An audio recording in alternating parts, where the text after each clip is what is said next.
mwezi mzima, Mungu wangu, kawapa vitu, kawapa pesa, kawapa matoleo ambao wamekutoa mbele zako siku ya leo. Bwana, wewe ni mwaminifu, mfalme wa falme, maana unalifuatilia neno lako kulitimiza kwa watu wako.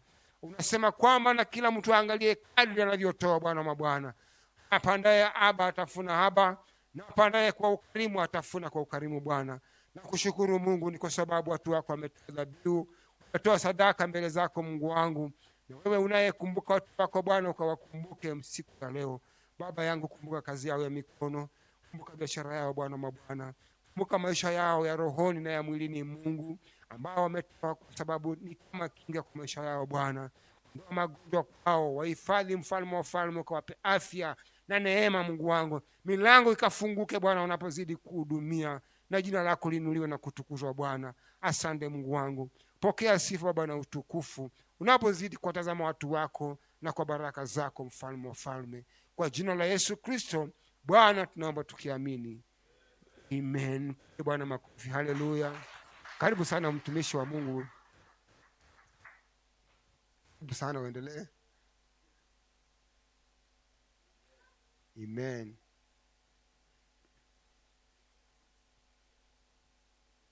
Amen.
Na nitapata nafasi ya kumalizia ile ambayo nilikuwa nayo asubuhi sikumaliza, na ni jambo ambalo for me it is very serious. And tutaanza maandiko katika kitabu cha Efeso, mahali tulikuwa asubuhi, wale ambao tulikuwa pamoja, Ephesians chapter 6. Takimbia kidogo pia ili chelewe mahali pamoja. Ephesians chapter 6. Nikianzia hapo juu kabisa, maana nimeipitia mara kadhaa, sema enyi watu, watiini wazazi wenu katika Bwana, maana hii ndiyo haki. Waheshimu baba yako na mama yako. Amri hii ndiyo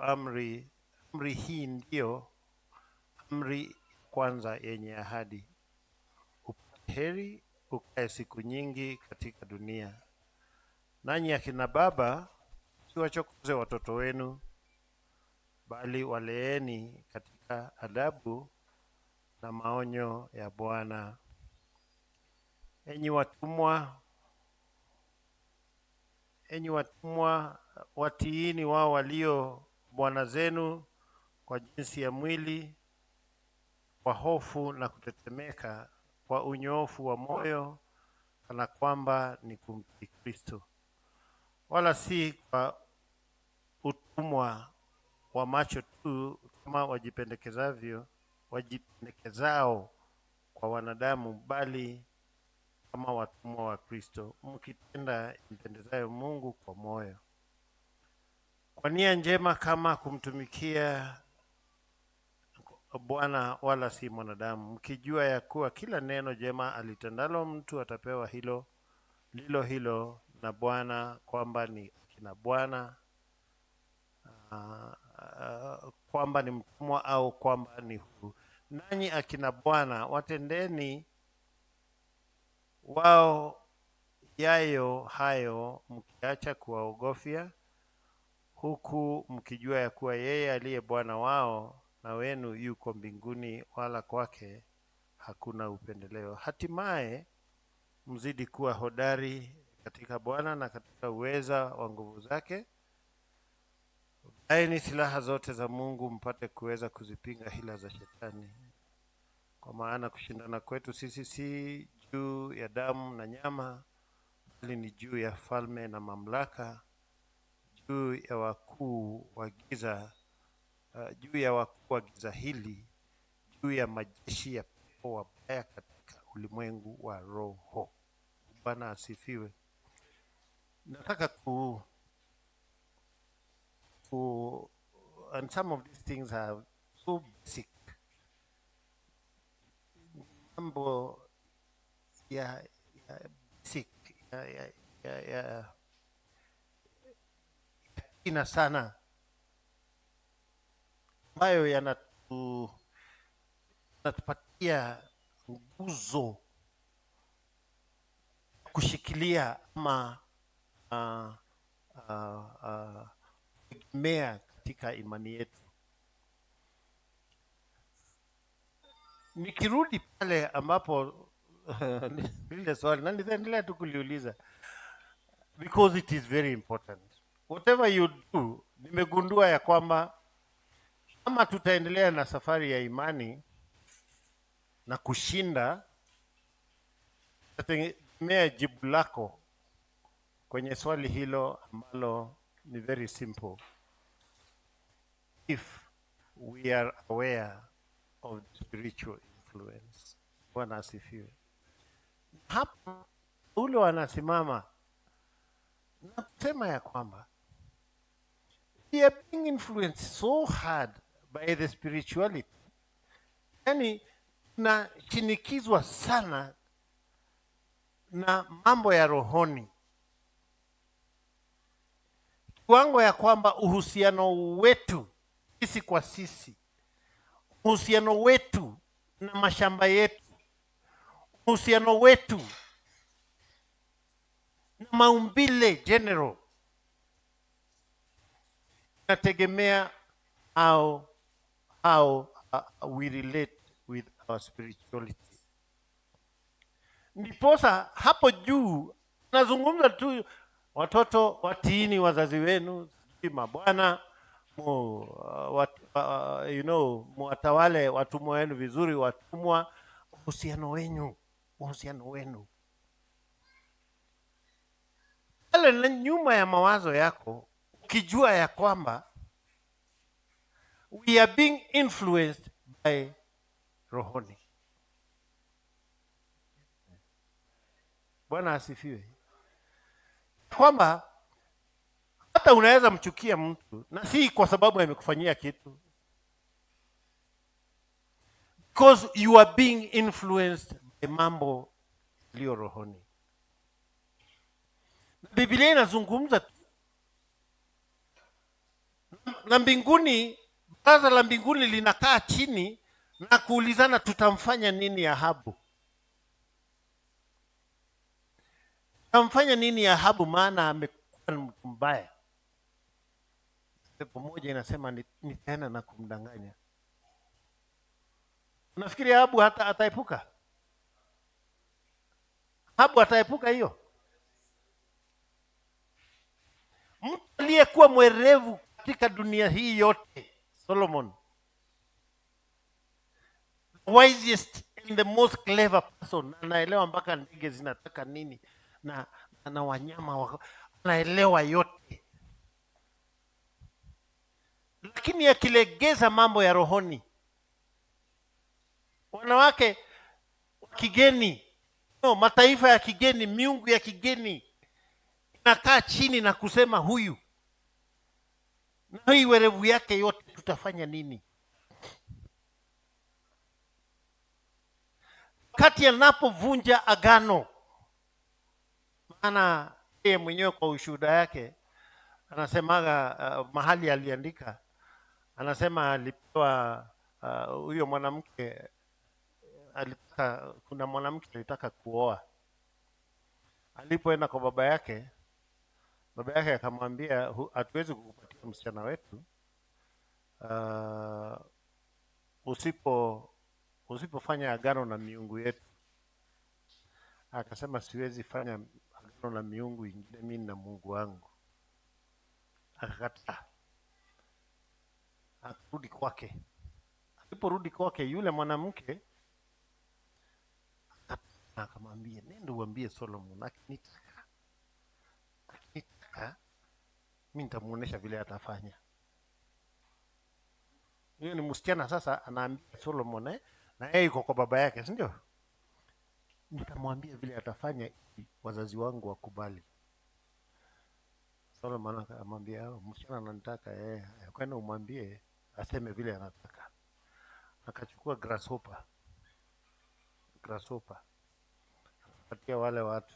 Ni yeye anashuhudia, kuna testimony ya Solomon. Akasema, kwenda mpeleke, mwambie akishika hivi akitash kwa jina la Mungu fulani. So watumishi wakachukua ile grasshopper. Mnajua grasshopper akampelekea, umeambiwa huyo msichana, ukitaka wazazi wakubali, wewe shika ina mkono uivunje, uitash kwa jina la Mungu fulani. Akavunja, afanya hivyo. So hapo ameingia kwa agano lingine, na wale wazazi wakakubali. Akachukua yule mwanamke. So rohoni, no, it was not even about the woman. Haikuwa hata ni mambo ya wanawake, ilikuwa ni mambo ya agano. Na hili ni agano na maroho, ni agano na miungu. Paulo hapa anasimama na kusema ya kwamba hata uhusiano wetu, it is not about wewe utanichukia, kumbe ni agano tu. The way we deal with the spirituality inafunuaga katika mambo yetu. Hapo ukiangalia hiyo chapter 6 yote ni mahusiano ya bwana na mke, bwana na watumwa wake, watumwa na wazazi na watoto, ni uhusiano. Hapo anawaambia mpe silaha, na silaha ni za rohoni. Bwana asifiwe. It is how we conduct ourselves related to the word of God. Hiyo tu. Sasa anaweka, maana hapo chini akisha kuambia ya kwamba vita vyetu si juu ya damu na nyama. Hapana. Kupendana kwetu na kuchukiana kwetu si vile tunakula ama tunafanya. Ni maagano. Lazima tuangalie neno la Mungu jinsi lilivyo. Huo mstari wa 12 anasema, kwa maana kushindana kwetu sisi si juu ya damu na nyama, bali ni juu ya falme na mamlaka, spiritual influences. Our successes, our failures, our relationship, si juu ya mipango yetu, hapana. It is about spiritual influence. Bwana asifiwe. It is about spiritual influence.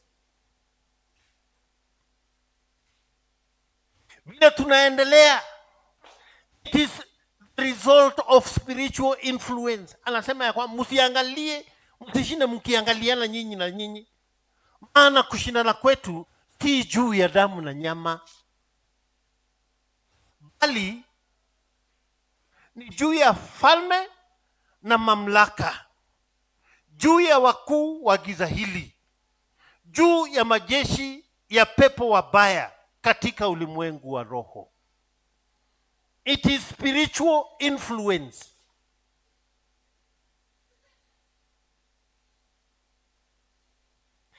Alafu ni mzuri sana, maana nakwambia wewe ukishajua ya kwamba maisha yako inakuwa influenced na mambo ya rohoni, mstari wa 13 anasema, sababu hiyo vaeni silaha zote za Mungu mpate kuweza kushinda siku ya uovu, na mkiisha kuyatimiza yote kusimama. Vaeni silaha zote za Mungu.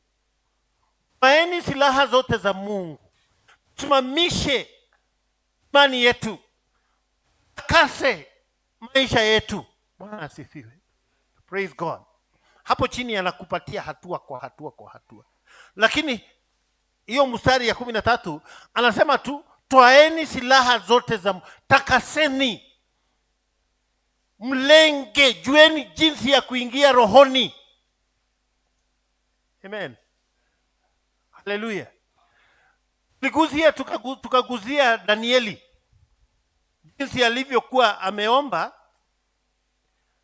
na maombi bado inachelewa, na malaika anakuja kumshauri na kumtia moyo na kumwambia, endelea, maana ushindi wako una depend na maombi yako mahali hapa. Bwana asifiwe. Praise God. Ushindi wako una depend. Kuna pepo zinazuia. Endelea katika maombi. Whatever is happening here in your life, katika kuvute katika maisha haya, ina depend na mambo ya rohoni. Ina depend tu na mambo ya rohoni. Danieli, endelea kuomba, maana tangu siku ile ulipoelekeza moyo wako kuomba, maombi yako yalisikika. Mimi nilitumwa nikuletee jibu, lakini roho yule mfalme wa Ajemi alinizuia.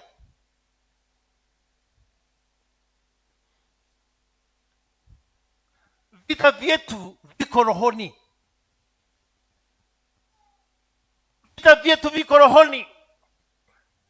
Ninapokuja kukutizama, I must know my breakthrough with you ends na ushindi wa rohoni. Bwana asifiwe. Saa zingine tunaambiana hapa, tunajaribu kufarijiana hapa na pale, ni vizuri, all those, but they don't work. They don't work.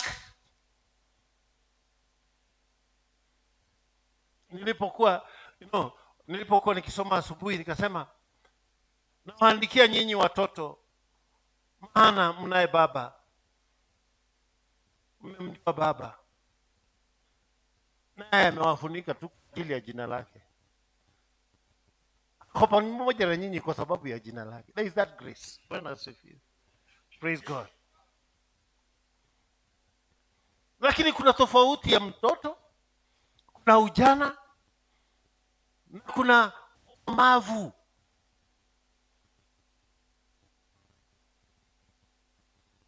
Tunaweza kuishi tu kama watoto tukikunywa maziwa na kuletewa na kupimiwa na kupangiwa. Lakini pia inawezekana tukomae na tuwe watu wa kuteka na kumiliki. Bwana asifiwe. Wale watu waliomiliki, they could do anything, maana walikuwa na breakthrough. They knew they had a space there.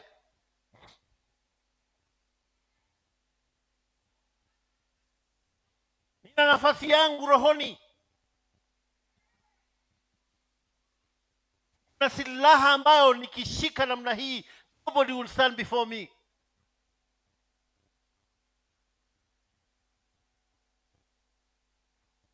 anaanguka chini, anasema jamani, don't cry about that one.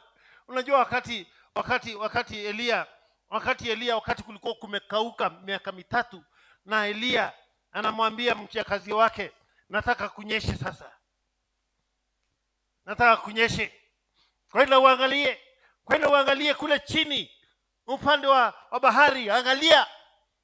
Anakuja anapiga magoti, anasema nafungulia mvua sasa, naivuruta. Yeye haangalii, yeye hana mambo mengi, hata hasemi upepo, ako hapa. Bwana asifiwe. Because he knew his breakthrough. Breakthrough yake ni katika maombi. Breakthrough yake iko rohoni. Na anamwambia mfanyikazi wake, angalia, unaona nini? Bado hakuna kitu.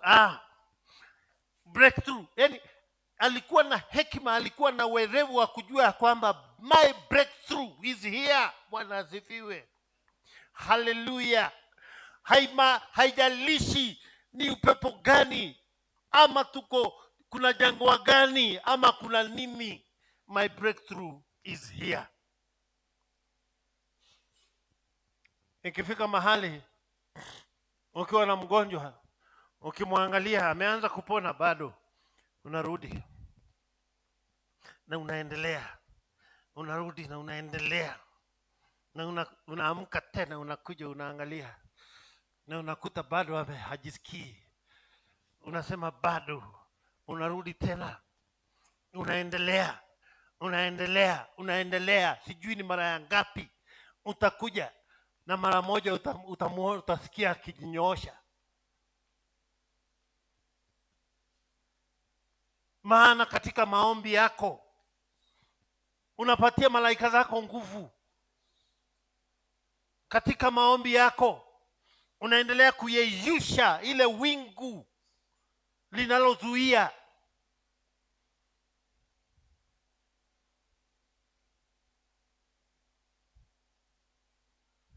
Bwana asifiwe. But this, lazima tuwe mahali tumetulia mioyo yetu na akili zetu za kujua ya kwamba our lives are spiritually influenced. Our lives are spiritually influenced. Ni heri kama ingekuwa tukikutana tupange na ikuwe hivyo. But now, the way it is, Bwana asifiwe. You know, it is so, ni kitu ambayo imewekwa wazi. Sasa wewe fungua macho yako, maana yale tutakayotenda hapa yatashawishi rohoni, na yale yatakayoamuliwa rohoni yatatendeka hapa. Ukitenda wema, wale wanaona. Bwana asifiwe. Na watafanya uamuzi, na ile uamuzi watafanya itatendeka hapa. Hii Biblia yote, na inatisha sana, ni maisha ya mwanadamu vile alivyoishi katika dunia hii, na akarudi akafundishwa na rohoni, akafuatwa na malaika. Mungu akawafunulia manabii waone jinsi kulivyo, wakatufundisha. Amen. Praise God. Zaidi ya hapo, kuna mapepo yaliyoanguka yakalete mafundisho mabaya.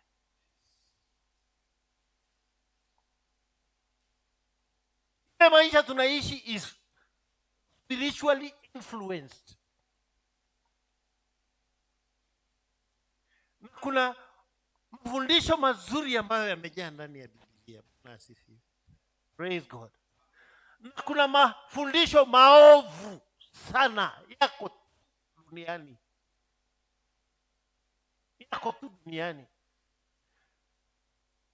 Nilijaribu kufuatia Jaribu kufuatia, kuna pepo moja inaitwa Azazel, niliguzia hapa. Azazel ni pepo wa kiwango cha Beelzebul.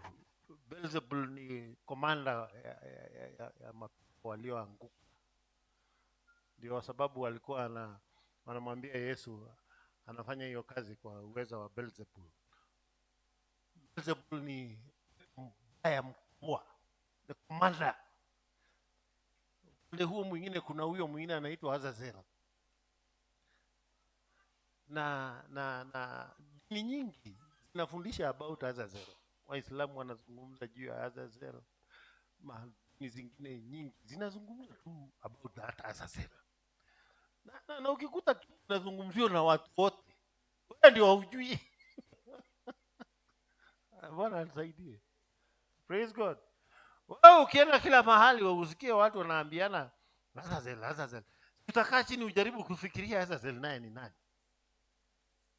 Bwana tusaidie. Ijapokuwa alishikwa na akafungwa na akatupwa, akafungiwa, amewekelewa mamawe kule jangwani. Azazel ni komanda ya mapepo zile zilianguka. Inasemekana Azazel alifundisha watu vita, kupigana wao kwa wao, na hata akawafundisha kutumia silaha nyingi. Yeye alikuwa na hiyo mafundisho ya silaha. Azazel, tuacha na silaha kwanza, ijapokuwa zinatumika.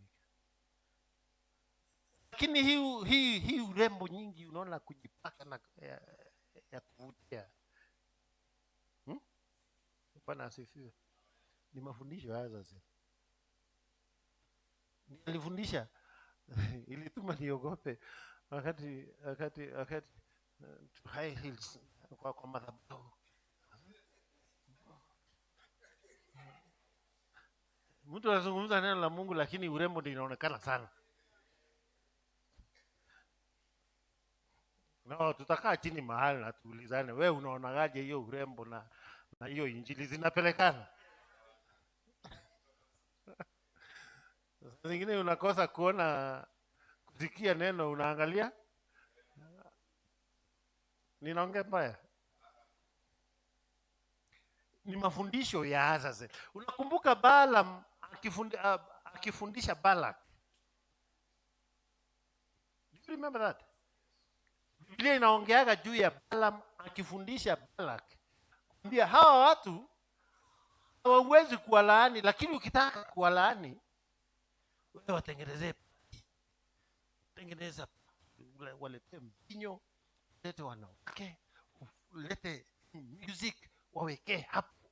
Wakisha kula wakunywe, alafu watarudi wataingiana wenyewe kwenyewe. Unaweza sasa kuwa kamfundisha Balak. Nazungumza juu ya mafundisho. Ni mafundisho ya rohoni kukupoteza. Si tunaishi katika mafundisho. So Azazel amekuja tu na mambo na hakuna kitu hakina sababu. Mafundisho kama hiyo maji nimeaffect watu wengi sana, lakini bado kuna mafundisho matakatifu. Kuna mafundisho matakatifu. You mean you cannot be confident bila mambo nyingi, na ukae vizuri na uzungumze, si lazima uchape watu.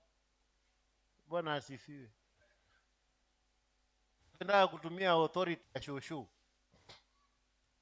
Shosho hashauti. Unaona huyo shosho anazungumza pole tu.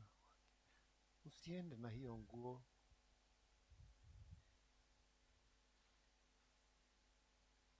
Shosho akiamka ambia walie Ndathi kani guthii uguo. Utatoka hiyo gate. Ameshout. Na authority hiyo yote ya kuyeyusha moyo wako.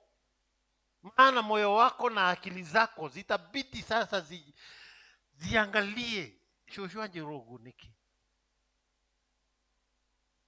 Amen. You don't have to shout. Si lazima utumie fimbo.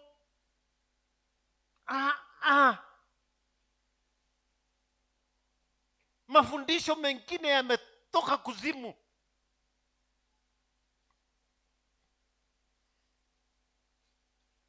Hii Biblia wewe si wakati unaenda kusoma Biblia, angalia maisha ya kibinadamu. Now we are living human life. Tunaishi maisha ya kibinadamu. Bwana asifiwe. Praise God. Na wakati Abraham anaendelea kuishi maisha yake, malaika anatokea na anamwambia sasa fanya hivi na hivi na hivi na hivi. Kuna mafundisho Biblia katika 2 Timothy 3:16. Inasema kila andiko lenye pumzi ya Mungu lafaa kwa mafundisho, kwa kuwaonya watu makosa yao, kuwaongoza katika njia ya haki, kuadibisha, ili Mungu awe kamili, amekamilishwa. Bwana asifiwe. Praise God. Kila andiko lenye pumzi ya Mungu will show, na hakuna kitu gumu ambacho hakijatendeka ndani ya maisha ya kibinadamu na pakawa na suluhisho.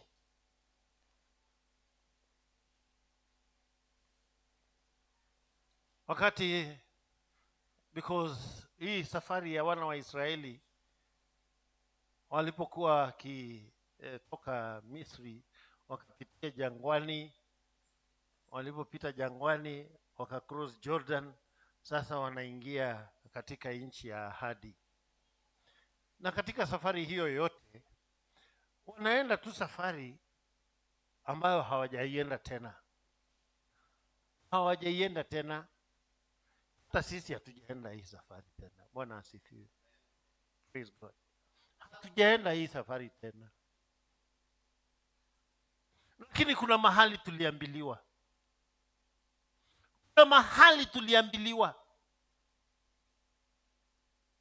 Na Yesu Kristo alitangulia na kutuambia sishangae kule nimeenda kwa Baba na ninaenda kutengeneza mahali. Bwana asifiwe.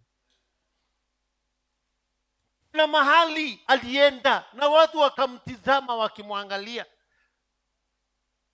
Akainuliwa akaenda. Sijui kama alipotelea kwa mawingu ama aligeuka akakuwa hewa, lakini alipotelea hapo juu.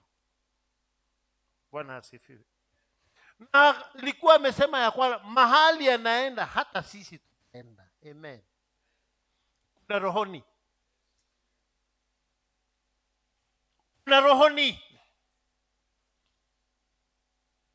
Na hata kabla tuende, hao manabii na mitume walifunuliwa na wakaona. It is so real that we can depend on it. Amen. Hallelujah. Kuna roho wa Mungu. Yuko roho wa Mungu. Na amechoma watu. Roho ikachomeka, ukasikia ukakuta mtu wa kwamba hawezi tulia mahali yuko. Maana ya roho jinsi inavyochoma.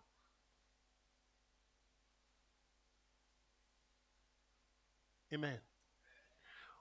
Katika kitabu cha Waebrania chapter 11 pale chini 30, 31, 32 hapo hivi unasema ya kwamba those people, hao watu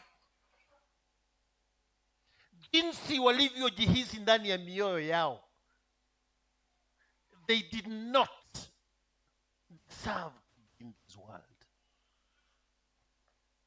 They felt it.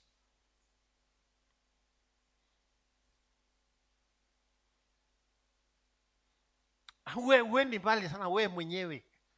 Kuna wakati unajikuta uko chini kabisa, na wakati mwingine unajikuta uko juu kabisa. Ukiulizwa uchague, unaweza chagua ukaa pale, lakini hauna la kufanya unless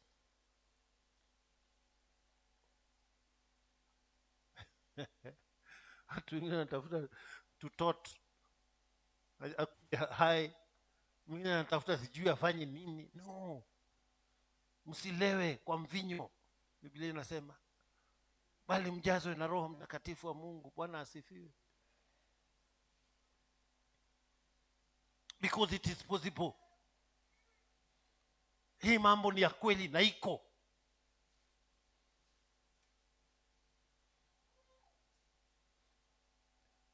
Paulo anatufundisha, anasema hatimaye mzidi kuwa hodari katika Bwana na katika uweza wa nguvu zake. Vaeni silaha zote za Bwana ili mpate kushinda siku ya uovu.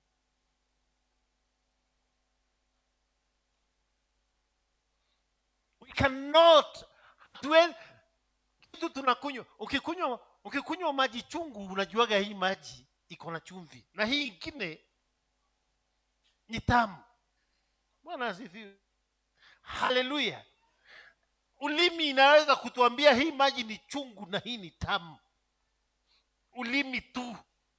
Wewe ukienda kuguza maji, utaweza kujua hii maji ni moto ama hii maji ni baridi. Nazungumza juu ya hisia ya ulimi, nazungumza juu ya hisia za feeling. Bwana asifiwe.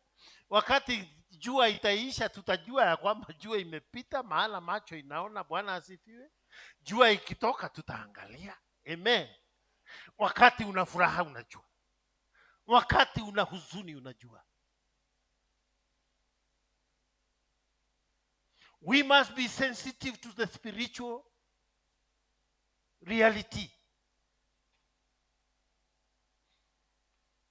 Lazima tuwe na uhakika wa rohoni.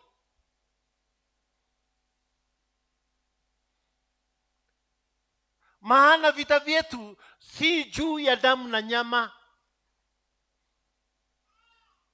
bali ni juu ya falme na mamlaka katika ulimwengu wa roho na pepo wabaya.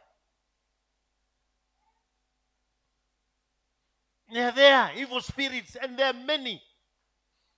Zilianguka nyingi na zikakuja na mafundisho tofauti.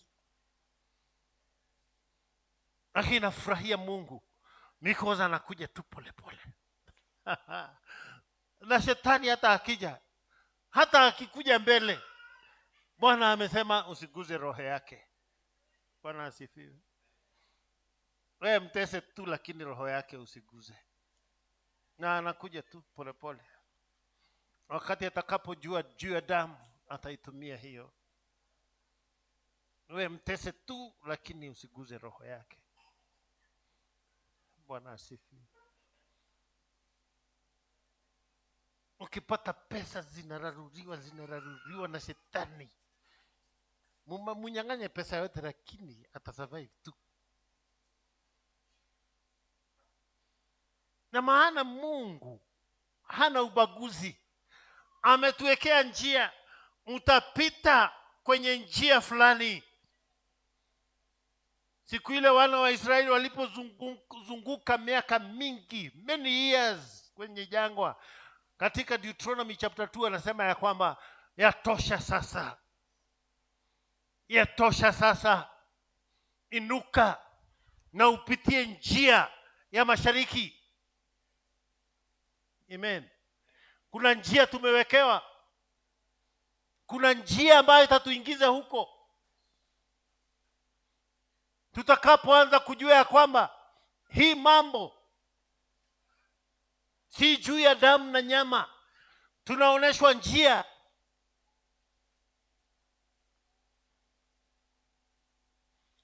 Because we are not in the church for entertainment. Thank you, because there is entertainment in the church. Amen.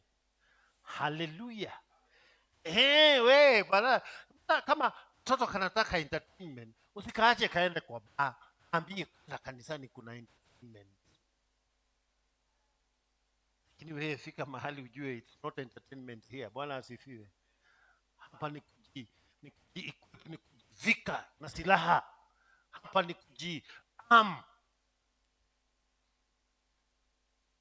tukijua ya kwamba kuna mapepo rohoni ambayo yanazuia baraka zetu, na silaha za pale ni kuendelea na magoti. Daniel, endelea, maana hapo unapoendelea tunapata nguvu.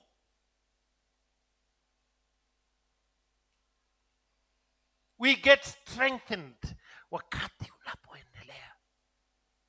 It's a whole new subject when we'll be learning about angels. Maana sisi hatuabudu angels, lakini watumishi wetu. Bwana asifiwe. Ni watumishi wetu na wanatoa command zao kwa Mungu. Lakini sisi tunamuomba Mungu. Tukimuomba Mungu, yeye akiwa kwenye kiti chake cha enzi, anaweza sasa kutuma angels. Na angels wanakuja wanakuambia endelea kuomba. Juzi tumetoka katika mafungo. Pengine bado hatujatoboa, maana baraka zilipotumwa. Kuna mapepo tu and they are there. This is not a joke. Bwana asifiwe. Bwana atusaidie. Hii si hadithi tu. Ni watu wali experience na wakafunuliwa na wakaona na wakajua na ikawekwa hapo. Na usifikiri ni yetu tu.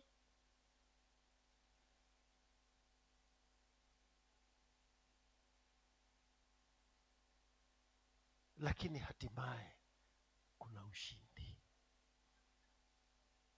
Mungu anamwambia Musa, ambia wana wa Israeli, imetosha hivyo mmekaa hapo. Imetosha, sasa inukeni. Inukeni mpitie njia hii. Njia gani? Njia gani Bwana? Ni njia ya Danieli. Endelea kuomba. Amen. Hallelujah. Ni njia ya Ezra. Tafuta kujua, maana utajua.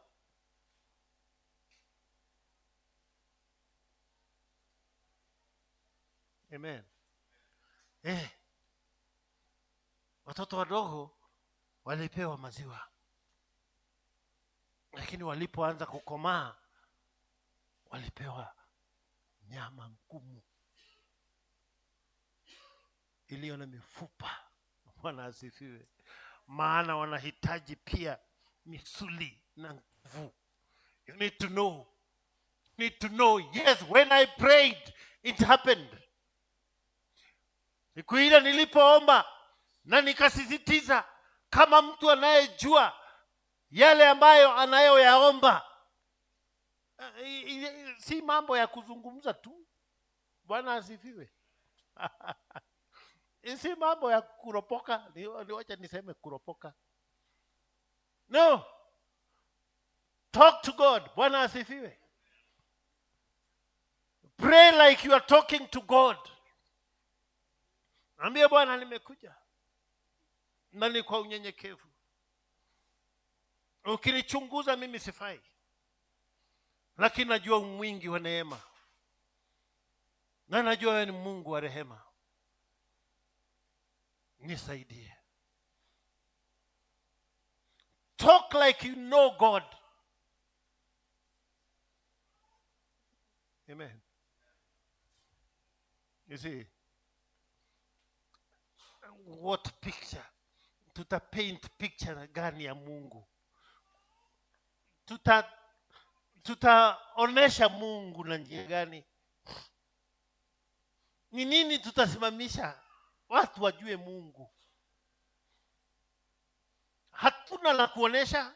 We have nothing. But he is still there. Bwana asifiwe.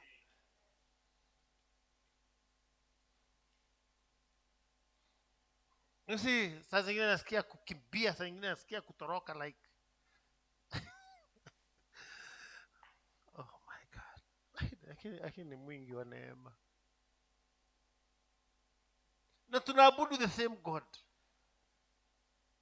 Lakini ndugu yangu anazungumza like, ni kama yeye amemweka mfukoni.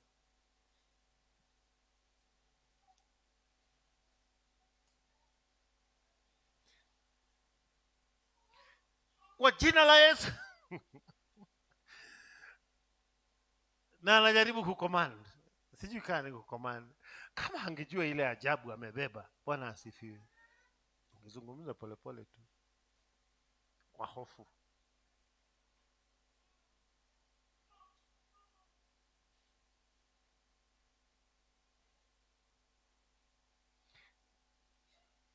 Anasema vaeni silaha. Hiyo 13. Kwa sababu hiyo twaeni silaha zote za Mungu mpate kuweza kushindana siku ya uovu, na mkiisha kuyatimiza yote kusimama. Ajabu yake inabaki hapo. Ukisha vaa, ukisha omba, ukisha simama katika nafasi yako, ukisha vaa silaha zako, maana ziko hapo chini: diria, kweli, kiasi, imani, vitu kama hizo amezilist hapo. Ukisha zivaa zote kusimama. Musa anaambia wana wa Israeli, leo simameni na mtauona wokovu wa Bwana. Bwana asifiwe. Watu wakabaki. Unajua Wakristo sisi tuko mahali pazuri sana. Tunaweza kusema ni Mungu. Tunamuona Mungu ndiye alitenda. Lakini mataifa yale mengine yote waliona uchawi, waliona uweza, walishindwa ni nini, ni urogi. Musa akona urogi iko namna gani? Maji imesimama na watu wanapita. Unajua jamaa, nilienda nikachukua Mwarabu tour guide. Nikamwambia ni wapi kwingine tunaweza kwenda? Akaniambia twende Red Sea. Tukaenda. Ndio akaniambia hapa, you know that super magician called Moses. Super magician ni mrogi kushinda warogi wale wengine. Alisimamisha maji hapa. Maji, they were like pillars. Kuna kuja hivi na hivi, watu wakapita hapo. Maana ni kitu ilitendeka. Wengine wakatafsiri kwa njia hii, wengine wakatafsiri kwa njia hii, wengine wanasayansi wanatafuta ni nini ilifanyika. Lakini sisi tunaambiwa it is God. Bwana asifiwe. Haleluya. Haonekani lakini matendo yake ni makuu. Yanaonekana. Na maji inasimama. Utamzungumziaje huyo? Wakati unawaza anasikia sauti. Wakati unalia anasikia. Katika shida zako anajua.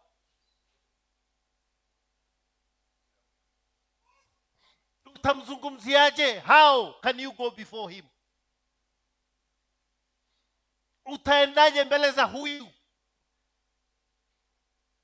Inabidi ufunge macho, jifiche na useme Bwana nisaidie. Nisaidie Bwana, I don't know, sijui kwa njia gani ama kupitia wapi, lakini nisaidie.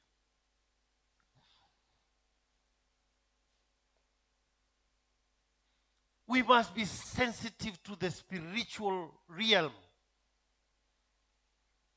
Wewe kama ni entertainment unataka, tutaimba vizuri na tutajifunza vizuri kuimba. Bwana asifiwe.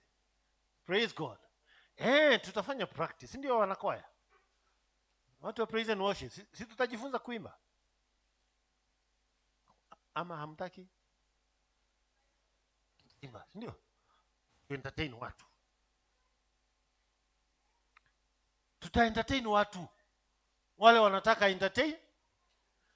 Lakini tutamwabudu Mungu wale ambao wanataka kuabudu. Amen. Bwana asifiwe. Tuta-entertain watu, tutaimba. Hewa, inueni mikono, turuke. Ni yetu entertainment. Lakini itafika saa ya kuabudu. Bwana asifiwe. Praise God. Itafika saa ya kuabudu. Na tutamwambia, Mfalme mwema, Mungu wa ajabu, na kuabudu. Amen. Because our lives are spiritually influenced.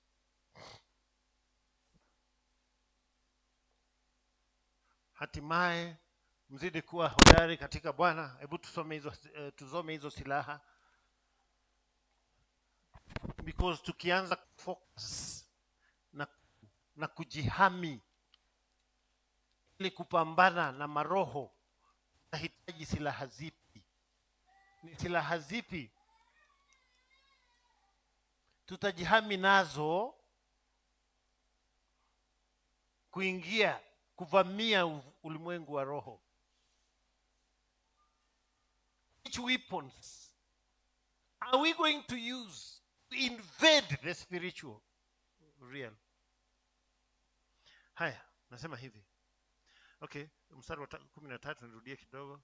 Kwa sababu hiyo, toeni silaha zote za Mungu mpate kuweza kushindana siku ya uovu, na mkiisha kuyatimiza yote kusimama. Basi simameni hali mmejifunga kweli viunoni, na kuvaa dirii ya haki, kweli haki fuani, na kufungiwa miguu utayari tupatao kwa injili ya amani. Amani.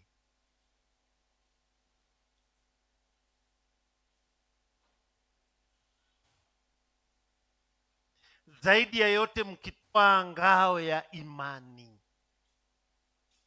ambayo kwa hiyo mtaweza kuizima mishale yote yenye moto ya yule mwovu. Zaidi ya yote hebu nisimame hapo kidogo. Zaidi ya yote mkiitwaa ngao ya imani. Mkiitwaa ngao ya imani. Ngao ya imani. Ngao ni ya kuzuia mishale. Na ngao ile tunatumia ni ya imani. Maana mishale imekuwa mingi sana. Ngao inaitwa imani. Nirudie, maana ngao ndio ya kuzuia mishale ya shetani. Ngao. Na shetani yuko tu anaendelea kuturushia mishale. Lakini ngao ile itatusaidia ni imani. Bwana asifiwe. Praise God. Now, imani ni instructions. Imani ni instructions. Maana chanzo cha imani ni kusikia na kusikia neno la Kristo. Bwana asifiwe. Praise God. So basically unaambiwa, ama ideally hapo unaambiwa ya kwamba listen to instructions ndio uweze kumshinda shetani. Amen. Listen to spiritual instructions.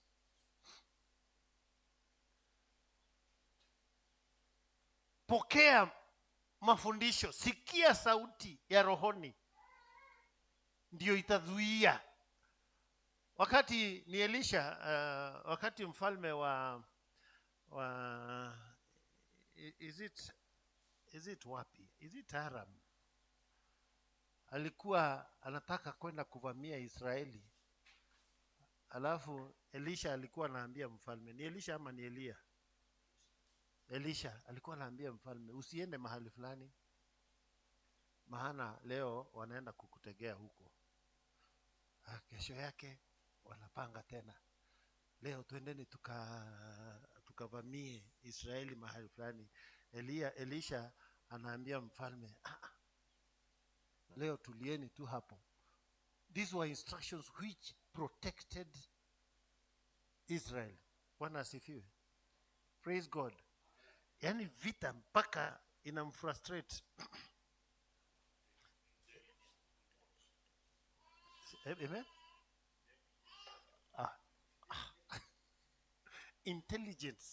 Intelligent report. Hata huku kwetu. See, that is what is ruling. Intelligent reports, si ndio? Basi hiyo, beba hiyo ndio ngao yako. Sikiliza vile unaambiwa na mzazi wako. Bwana asifiwe. Fuata vile neno limeandika.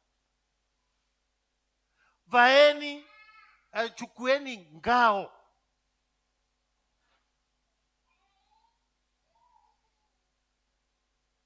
Na ngao hiyo ni imani.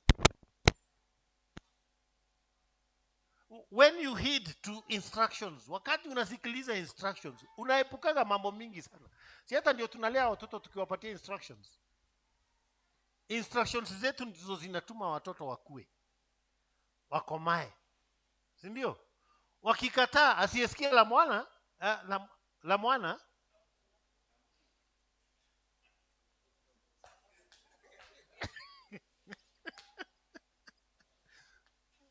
hadi nyinyi hamjui.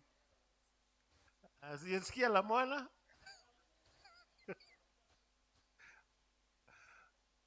kuna asiyesikia la mwana kuna asiyesikia la mkuu jikaguu, si ndio? Asiyefunzwa na mamae. Basically tunasema tu what the Bible is talking about.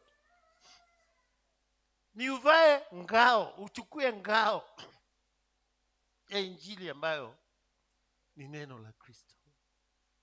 Amen. Hivyo tu mambo ya rohoni, wewe go with instructions. Na ndio sababu Musa anakuja akiulizaga hawa watu, mbona hamkufanya hivi? You did not follow instructions. Sasa hii maafa yote imetokea maana hamkufuata instructions. Paulo hapa anatuambia tu follow instructions. Follow instructions. There is nothing as important as heeding to instructions. Hilo wakati tunakuja hapa na kufundishana, that is the main purpose ya ushirika wa watu wa Mungu. Bwana asifiwe. Kupeana mashauri, kupatiana mawaidha, kuelekezana, kuonyana, instructions. Na tukifuata hivyo, tutakuwa tunazuia mishale ya moto ya yule mwovu.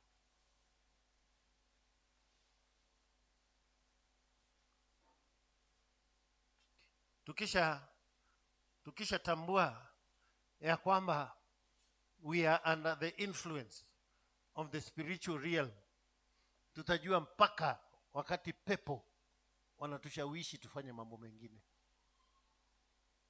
Utaweza kuambia pepo la, haijaandikwa hivyo, hii sio ndio meaning. Na Yesu alitumia hizo instructions kuambia shetani, imeandikwa. The instructions are, imeandikwa. Hautaishi kwa mkate tu, imeandikwa. Usimwabudu mwingine awaye yote, imeandikwa. Those are the instructions. Ilikuwa vita kati ya shetani na Yesu kule jangwani. Yesu alitumia ngao hiyo, imeandikwa. Bwana asifiwe. My brothers and sisters, as we venture, tunapoanza kuingia baraka zetu, because no more time, tudumu sana katika hali hii. Amen. Tudumu sana katika hali hii. Na Mungu ni yule yule, yule aliyeambia wana wa Israeli, mmekaa sana hapo, sasa inukeni mpitie njia hii. Si kusema ni mwisho wa vita, hata huko mbele na maadui wanataka kutuzuia. Lakini Danieli naye anatufundisha, anatuambia tuendelee kuomba. Amen. Endelee kupambana. Tulipokuwa njiani, hata kuna Waameleki ambao walikuwa wanavizia kule nyuma, lakini Bwana alikuwa akiwapigania watu wake. Amen. I'm feeling excited. Jua kuna vita mbele, lakini Bwana atatupigania. Amen. Lakini tutaamka twende hiyo safari. Tutaamka twende hiyo safari. Blessings are there. Na watu wameshabarikiwa. Na watu wanaendelea kubarikiwa. We have also to occupy. Tutamwabudu Mungu katika ushindi wetu. Tutakuja tutamsifu Mungu kwa ajili ya ushindi wetu. Maana tumegundua siri. Amen. No, it's not in vain. Seek bure. Nimepata njia, njia, njia. Nimepata njia, njia ya uzima. Yesu ndiye njia. Yesu ndiye njia. Oh, nimepata njia, njia, njia. oh, nimepata njia, njia ya uzima. oh, na Yesu ndiye njia, njia, njia. Yesu ndiye njia, njia ya uzima. Unashuka, unashuka, unashuka.